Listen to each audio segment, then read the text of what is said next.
Hey everyone, we are hanging out in my bathroom today. This is a chatty get ready with me video, and I'm also sharing with you my top makeup application tips that I have learned the hard way through experimentation or the easy way through listening to some experts here on YouTube, other makeup artists and makeup enthusiasts who have passed along some wonderful tips. So please hang around and let's get ready together. Grab your cup of coffee, your Diet Coke, or your glass of wine, and let's hang out. Let's jump in with tip number one, which is to make sure that your skincare routine is as tight as possible. What do I mean by that? You don't need 20 products to prep your skin. These folks that are out here doing 9 and 10 step skin prep processes are doing way too much. It's unnecessary. I would advise you to check out Dr. Dre, who is a dermatologist here on YouTube. I will link her channel down below. She has saved me a lot of time, a lot of aggravation, and a lot of money. She will tell you that some of the most basic products that you can get at the drugstore are just as good and oftentimes a lot better than your higher end, more expensive products that are full of ingredients that really don't do anything special for your skin.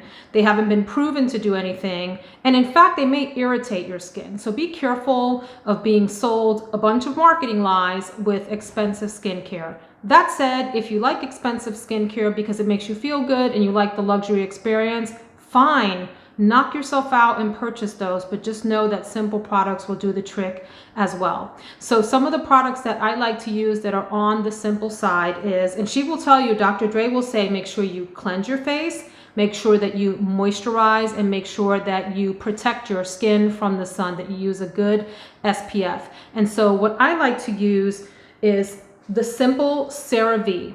You don't need to spend $50 or more on a cleanser. This, for $14, this huge 16 fluid ounce thing here will cleanse your face just fine in the morning and at night. If you wear a lot of makeup at night, I would definitely advise an oil-based cleanser like a balm that you slather on your face, get it inside, not inside of your eye, not that. Get the balm, as close to your lash line as possible to get everything off. And then I use a serum and an emollient moisturizer. I'll show you the one I use. At night, I use Cerave moisturizing cream. It's a heavy emollient moisturizer on my face. But in the mornings, it's simple. I use the Cerave facial cleanser. Sometimes I use Cetaphil interchangeably. I do use one expensive product because I have not found an inexpensive alternative for it. And I love what this does for my skin. It is Amore Pacific Enzymatic Exfoliator. This is like a powder that you put in the palm of your hand. You wet it with a few dots, you make a paste, and you use it like an exfoliator on your skin. I find that it brightens my skin and preps my skin. I don't have any dead skin cells then sitting there to affect the way the makeup is going on. And then my moisturizer of choice, I choose to mix with my SPF. I don't really like applying a separate SPF product. You have to experiment if you want to do moisturizer plus SPF, because oftentimes I find that it takes a lot of experimentation to make sure that the SPF and the moisturizer don't conflict, that one doesn't make the other pill or anything like that. So I combine both just to take the step out. I like to keep that part of things very simple, and I use Paula's Choice. This is from her Resist line, and this is the Skin Restoring Moisturizer with SPF 50 already in it, and I get this off of Amazon, although you can get it off of the Paula's Choice website as well. This is for normal dry skin. I actually have combo skin. I have normal and oily skin, but I like this anyway. And I will make sure my face is fully covered, my neck and down into this area, and then I wait for that to sort of settle in, dry up, sink in, if you will. And then I go in with the next products. So let's get ready together as I would on a normal day. e.l.f. Matte Putty Primer. I do have oily skin, so I have different kinds of primers, including dewy ones. But for the purposes of today, because I'll be filming some videos and be under lights, I'm gonna use a matte primer.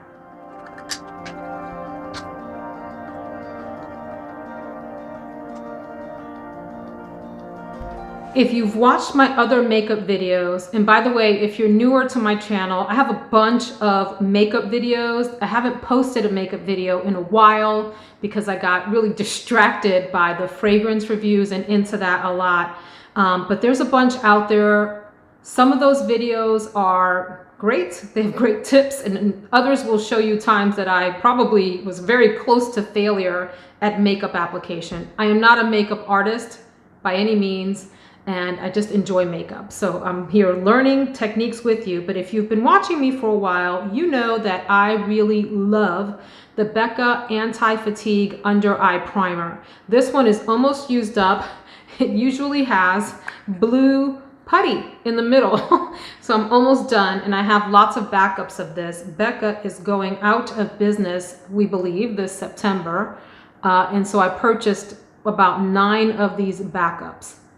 And what I do is just take a little bit and use it to spackle in a little bit, very light sort of spackling into the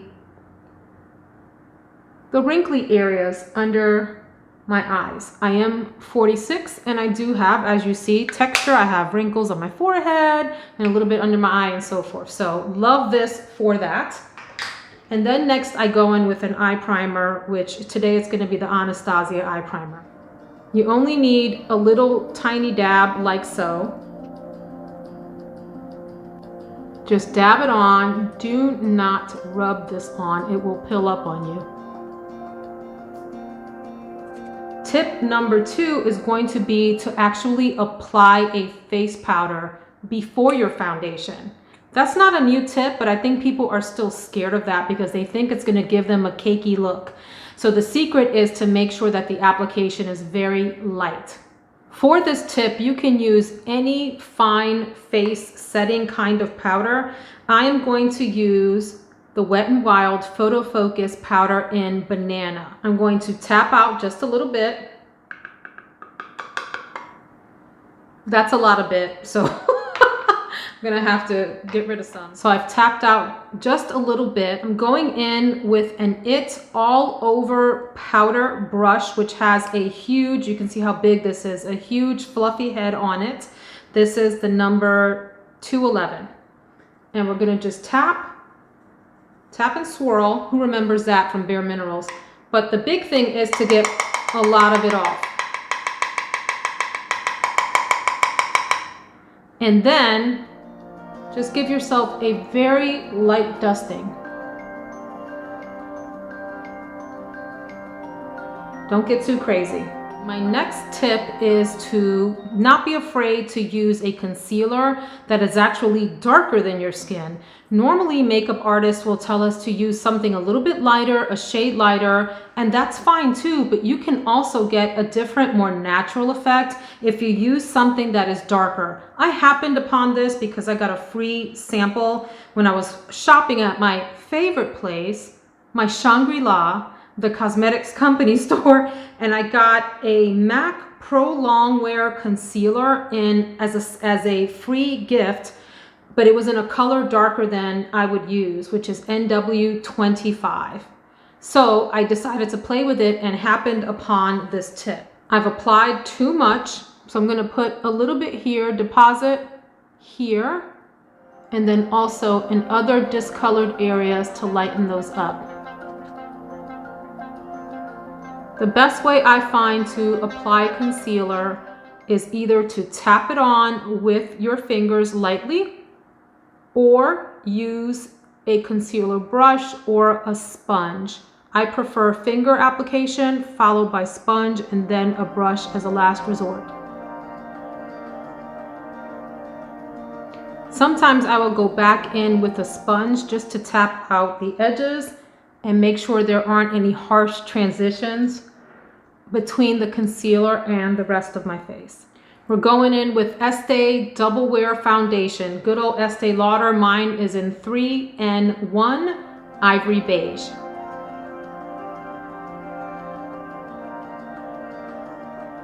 I'm tapping out my foundation with this Real Techniques sponge, which is my favorite sponge of all the ones that I have tried. It is absolutely, at least for me, the best. If you don't already know, another tip is to take your foundation down your neck ever so slightly. You don't have to take it all the way down, but enough that it blends in with the rest of your body and you don't have a strong line of demarcation. The next tip is around using bronzer on your face. Now, here's an area where makeup artists will tell you less is more, and I tend to agree with one exception. If you are in front of a camera, like if you're someone that does video conferencing all day, or if you're doing a photo shoot, especially outdoors, more is more. You want to make sure that areas that you're applying blush have an actual shadow in them of some sort, or they're warmed up, or whatever is the effect that you're going for. I also disagree with many makeup artists who say not to use your bronzer as a contour. Let's talk about that for a second. What I'm going to show you is the Scott Barnes bronzer and contour palette. It's called Sculpting and Contour. Number one palette. And what I'm talking about is that makeup artists will say only use cool tones like these to actually sculpt and contour. Meaning if you're trying to create like a hollow here, for example, so that your cheeks look more pinched in because you're like me and you have a little, you know, your cheeks are fuller. You may want to use one of these kinds of cooler toned colors and then use the warmer tones like these as like a bronzer to make you look sun-kissed. I generally agree with that. However, most people don't have a lot of time to be fussing with sculpting and contouring and also trying to bronze their face. In those situations, I would say choose something that's maybe in this range or mix a couple to have the same effect. But let's go ahead and contour. I'm gonna go in with this color Snatched here. And I'm using the Sonia G Sculpt 2 brush. Now, because we're talking about the Scott Barnes palette and he came with the pigment, I have tapped off my brush, but I'm going in lightly. You see how I've already created a line? And I'm depositing product. I'm gonna come back and work that in. We wanna do a little bit of sculpting on the nose. You see how that has made it look like this cheek is pinched in there?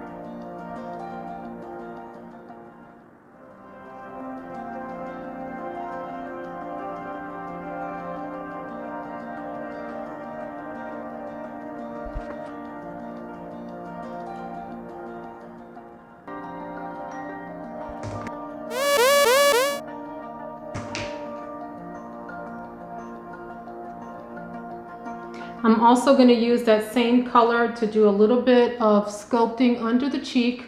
Don't be afraid of this. You can always buff it out, but it creates a stronger jawline where there isn't one. And bring that down your neck. Here's something you may or may not want to do with bronzer. I tend to go overboard with this and kind of muck it up, but you can put a little bit right under your chin. It makes it look like this part of your lip is maybe standing out a little bit more and makes that piece then recede just a touch. The real tip that I wanted to show you though was not about contouring and bronzing your face. It's about what to do with bronzer in your eyeshadow. One nice thing that you can do is actually run the same color through your crease to give a little bit of definition to your eye before you go in with your eyeshadow, and it helps to also create a more cohesive look. So I'm actually going to go in with an eyeshadow brush. This is the Morphe M330. Tap off the extra since we know Scott gave us a lot of product. I'm also going to try to create a bigger eye by putting the bronzer a little higher. So instead of right in the crease, I'm going to go a little bit higher than the crease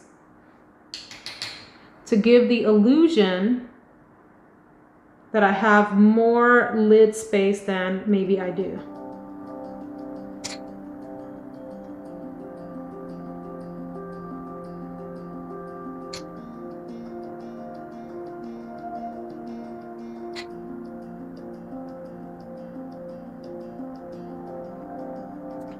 Unexpected tip. If you go a little crazy on your powders and you're like me, you just don't have any discipline and you go overboard, you can always take a little bit of what's left on your sponge and kind of blur out what you've done a bit, soften it up so it's not as harsh.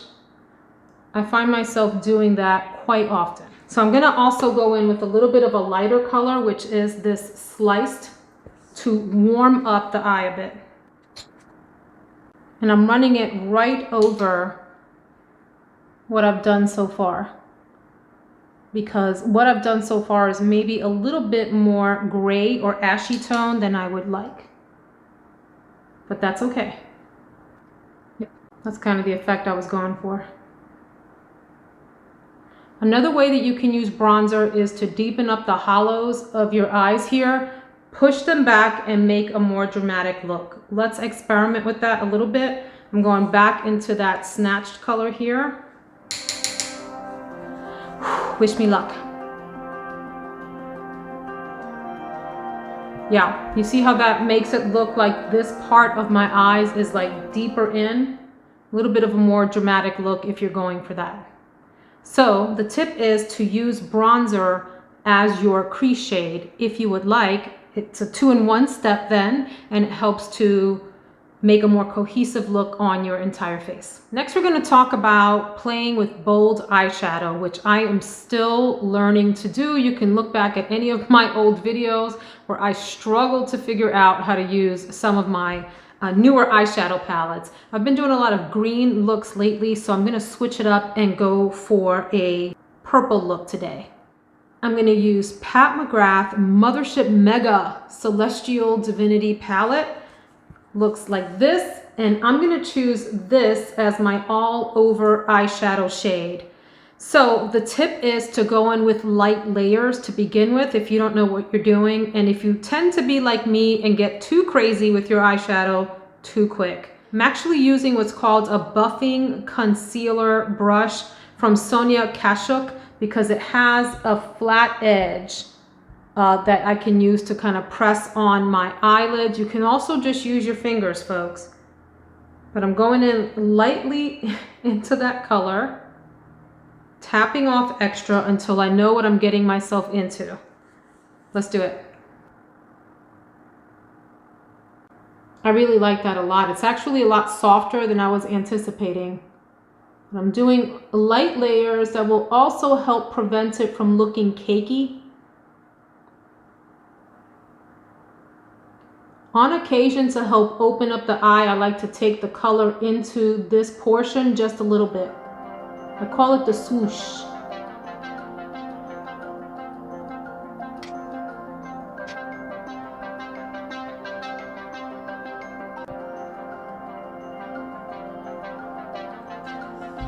Next, I'm gonna go in, probably with this darker purpley mauvey color. It's not mauve, it's definitely like a purple plum color on the outer corners. It's a matte shade. Let's see how that looks.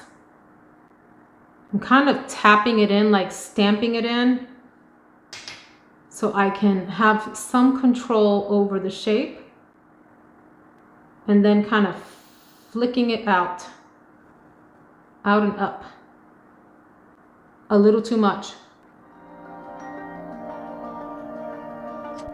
I want something brighter in the middle of the eyelid. I'm going to try to go in with this gold color right in the middle of my eyelids with my finger. You can always use a glitter glue a little bit down before you apply your glittery eyeshadows. This next tip is about blending your eyeshadow. There's two ways to do that. You can use a big fluffy brush, something maybe like this, to kind of swirl out the edges and soften things up. You can also, though, just use your fingers, which I like, and I need to make sure my hands are clean. So if you've been working with glittery eyeshadows and everything, wash your hands quickly and then come back in and just sort of smudge the edges. I'm not one of these people that likes to have tape here to have a really sharp line. I'm not going for that look. I want the edges to be a little bit more diffused. So I just use my fingers to do that. and kind of swipe up and out to help things blend together. Same thing for if you have something glittery in the middle of your eye, you can use your fingers to just ever so slightly help things blend together a little better. See how that looks a lot more diffused now? And kind of all running into each other versus these really sort of harsh, jagged edges. So I'm gonna deepen up actually the crease on the outside just a little bit more for a little bit more drama. This is not a look I would wear on a work day, of course. It's one that I'm doing because I am filming some YouTube videos, and when you're in front of a ring light or something else like that, it tends to wash out a lot of the color on your face. Like I could put on gobs of makeup and still look pretty washed out.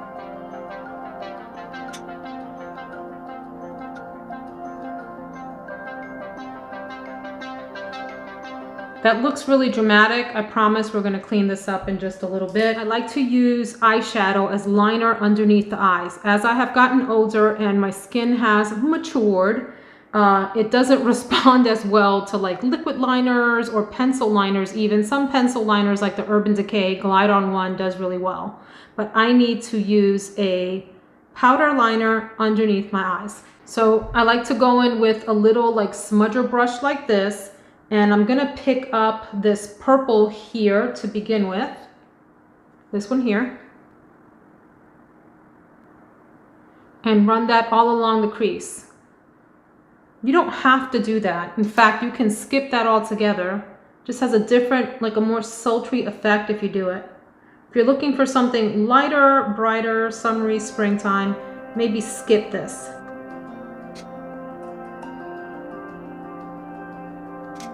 I'm also going to take the brown and then run that all along as well. Maybe not all along, maybe the outer edges. I'm not sure. Let's see. Let's start on the outside.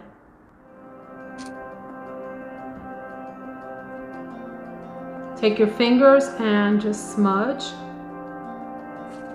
And I want to brighten up the inner corners because I put something pretty dark there, which is unusual for me, this purple. Sometimes I like to go in with, well, usually I like to go in with a much brighter color on the inside, but I wanted to have a little bit of fun today. So just to brighten up the inner corners, I'm going to use Flexitarian, the color Flexitarian from the ColourPop Super Shock Cheek. This is a cheek product. It's a highlighter kind of product, but you can use it on your eyes. And I'm going in with a little tiny brush like this and just putting a little bit in there to brighten it up. I'm dragging it a little bit on the inside of the eye, again, just to heighten the brightening effect there. I'm going to use the same thing just right under the eyebrow arch and the crook there, just ever so slightly, and smudge that out for a little tiny bit of highlighter.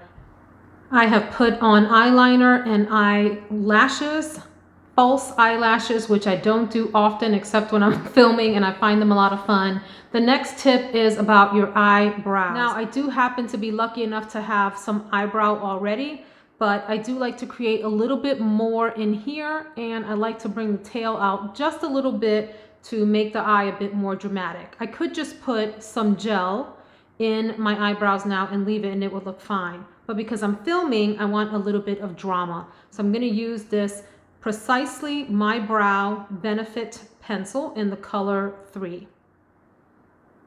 And the tip is to do just short strokes to start off with, especially if you're not sure what you're doing. This brow pencil is very forgiving in that you can wipe away anything that just looks weird.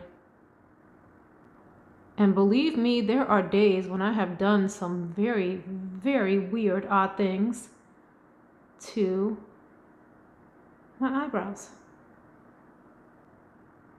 But the short strokes, generally speaking, will make things look a little bit more natural and random versus overly structured. I have done that too and regretted it. Done like a look that was way too structured. In fact, I do that often. the too structured look and then end up smudging it out because I regret it. I also sometimes do a little bit at the top, again for additional definition and to fill in a little bit more. Another tip is just to keep your face as natural as possible. When we're putting on makeup, we tend to do these really funny faces like this number, and or we're doing bronzer and we're doing this, and it's not natural. So you want to the extent that you can, you want to keep your expressions as natural as possible so that when you're applying the makeup, it sits how it's going to look on your face most of the day. Because you don't walk around like this most of the day, or do you? I think that'll do it for me. It's not perfect. I'm not the best at eyebrows. I like to just fill in a little bit here and give more length on the sides. Let's move on to the next tip. My next tip is to put your highlighter under your blush, and it gives it a more luminous look. This is not something I created. I learned that from Wayne Goss, who is a makeup artist and a doll here on YouTube. I'll link him below too. I could watch his videos on loop back to back. One of my favorite highlighters is a really cheap one, and it's from Wet n Wild, and it's the color Boozy Brunch. You get this huge pan for something crazy like $3 or $4. But I'm taking just a little brush like this. This is actually, I think, a concealer brush. It's a setting brush. And I'm gonna go ahead and just apply a pretty generous amount of highlighter in a specific spot, like right there at the top of my cheeks, because I'm going over it with blush. Now, while I have highlighter, I do like to do a little bit of this on the bridge of my nose, sometimes a little bit on the edge, and sometimes right under the arch. If you do under the arch, make sure you go back over your eyebrow with a tinted gel. Otherwise, you might not even realize that you've put some highlighter on your brow hairs, and then you look a little crazy. Can't be out here looking crazy. Yes, we can. We can be out here looking as crazy as we want. Isn't that right? So my next tip is around application of your blush. And I'm going to use what I'm calling the Charlotte Tilbury technique. I saw it on Michelle Wong's channel. She does makeup reviews here on YouTube. And the color that I'm using for my blush today is from Patrick Ta. And the color is called Do We Know Her? Question mark.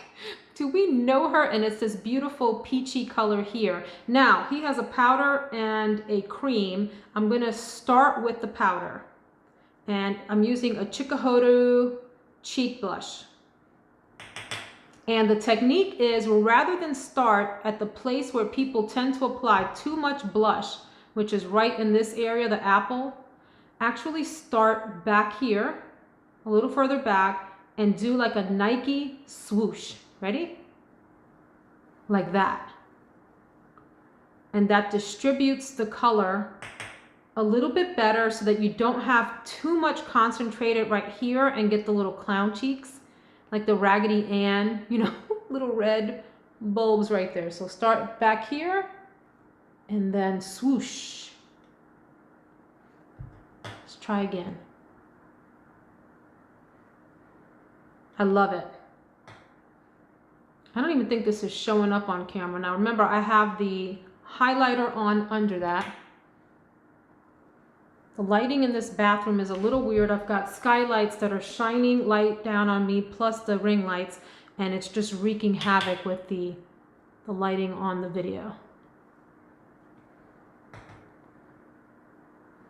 Now, you see, I think you can see that. You see how there's highlighter underneath, and it's catching the light in a rather kind of what I consider glamorous way. Maybe you think I look crazy. I think it's a little glamorous though. It's like underneath, so it's like this lit from within look because it has the highlighter underneath. You can go back over that with highlighter again, and I will for the video's sake, but in real daily life, you don't need to do that.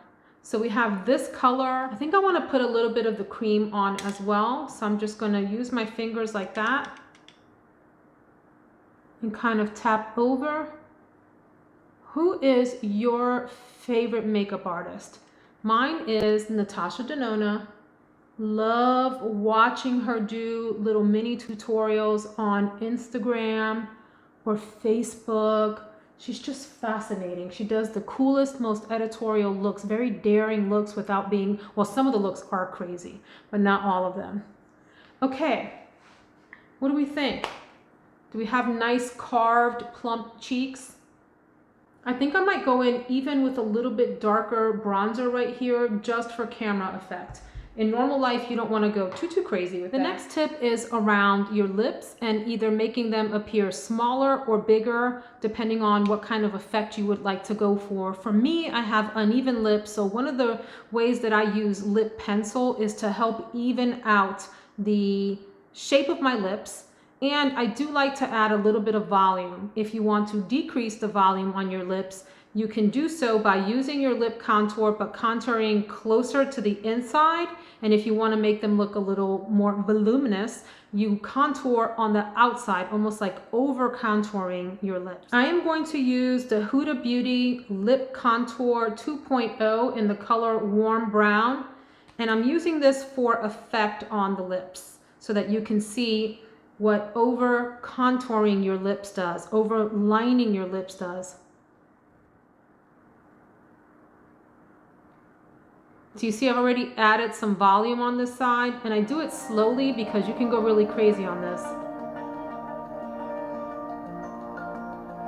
Now, if you're like me, when you do this, it actually doesn't line up. You see how the bottom lip actually pressed some color above my upper lip line, like beyond my upper lip line. So the way that I like to account for that is to go ahead and follow that with my pencil brush like this.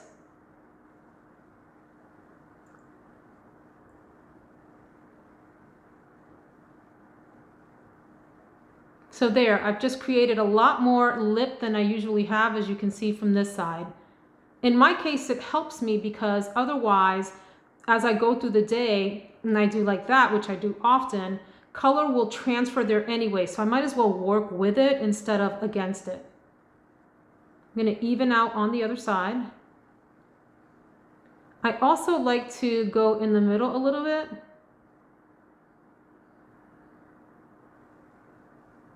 Rather than have a really sharp peak. I think that helps.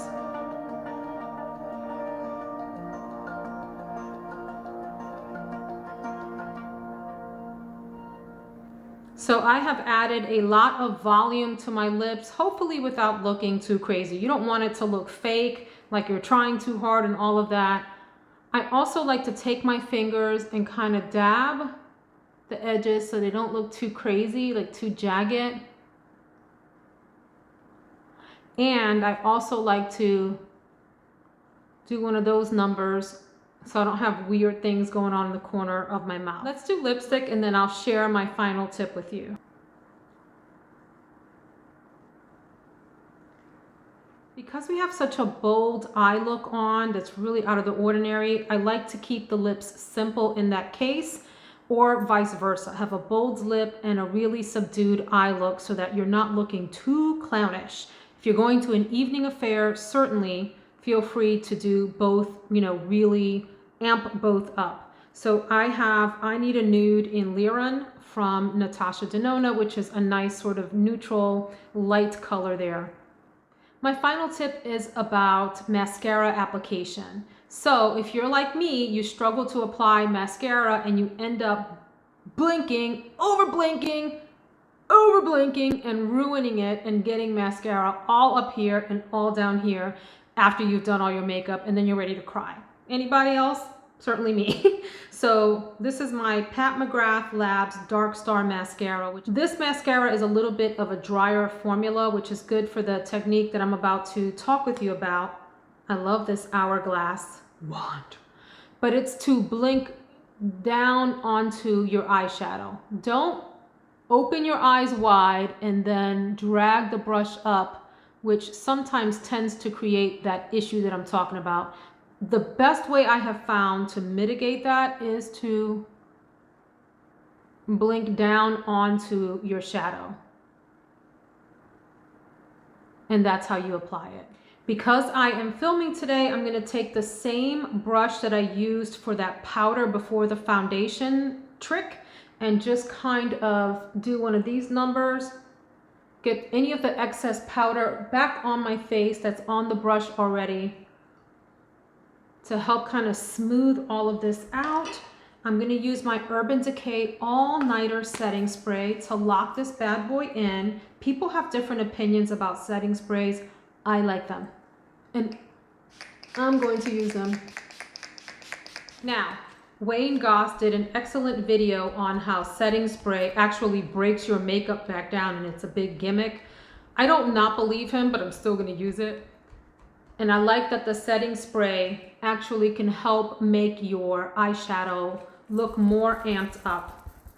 But he's right about it breaking things down just a little bit. So I like to also go back in with my sponge and just kind of press everything in after the setting spray, after everything has dried down a bit, just to set things in place.